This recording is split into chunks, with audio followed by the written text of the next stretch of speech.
Meanwhile, former Bill Clinton counselor Paul Begala thinks the president should just go full-on attack dog mode instead. What the Biden campaign needs to do is go on the attack, and the attack needs to be not Matt's right, not, oh, Trump is a crook. It should be Trump as a threat. It should be all about Trump as a threat to your middle-class life.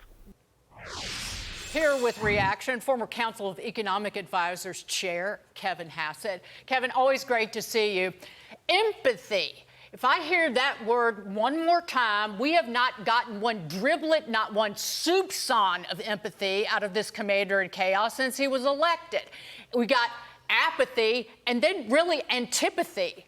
That sums up his economic policy because it's been a vice grip of spending, inflation, and then higher interest rates. So, of course, they're going to talk about Trump. They can't talk about the economy because they caused the pain.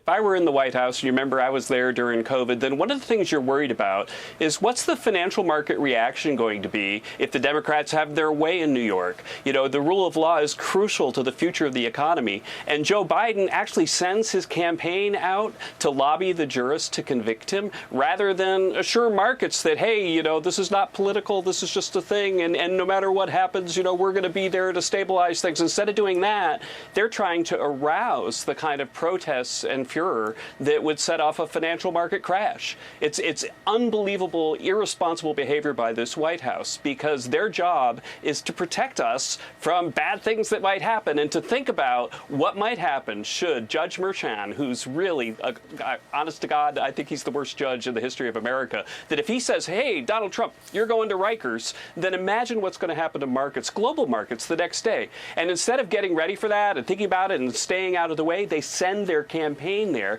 You know, that's damn the economy, full speed ahead. They're 100% partisan. They're lying to people about the economy. Real incomes are down. The Biden economy isn't working, and they're going after their opponent and sending Robert De Niro out there saying, hey, put him in jail. This is how we end this, because we can't win the economy argument. Honest to goodness, it's a real low point in the history of the American rule of law that a president would send a person there. And people who are thinking about sending capital to the U.S., they want to know, hey, that's a place where there's a rule of law. That's a place where they're not going to give me a $500 million fine. And this is not the place that Joe Biden is giving us right now. It's a great point. It's not about markets. It's not about stability. This is about sheer politics and Joe Biden trying to get a leg up on Donald Trump by using this trial and a potential conviction against him. But let's move on to this, Kevin. The debate over Trump's tax cuts is ratcheting up ahead of November, and Team Biden is practically screeching for the rich to pay their fair share. But new analysis from a congressional tax committee says they actually are.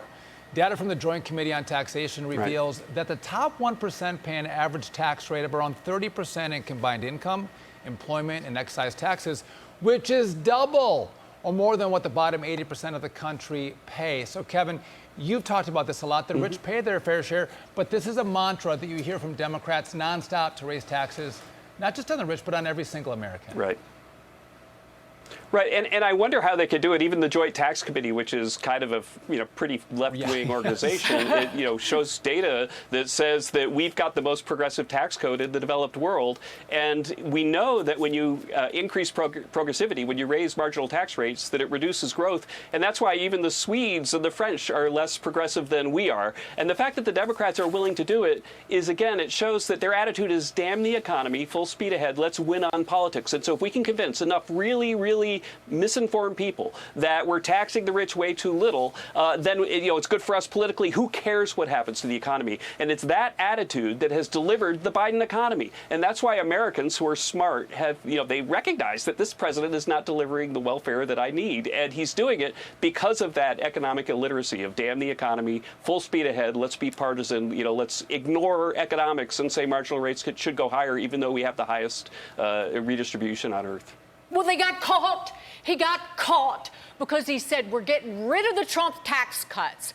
And then everybody started calling him out and saying, oh, well, but the biggest cut went to the middle class and 2/3 of American households got a Trump tax cut.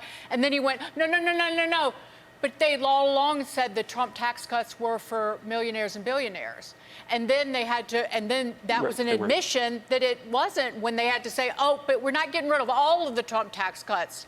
Just the ones for the millionaires and billionaires. Right, and revenue is up about 10% since the tax cuts relative to what the CBO forecasted in 2019 because the Laffer curve works. And so the question is, are you a person who cares about the U.S. economy, who cares about the welfare of blue-collar workers? If you are, then you have to reject this Bidenomics because they're out there on a partisan witch hunt that's actually after you. And that's why your real incomes are down, because they're ignoring economics and doing silly things like ignoring the fact that even the JCT says that we've got the most progressive income tax code on earth. Kevin Hassett, we got to run. Thanks for being with us. We appreciate it. Thanks, guys.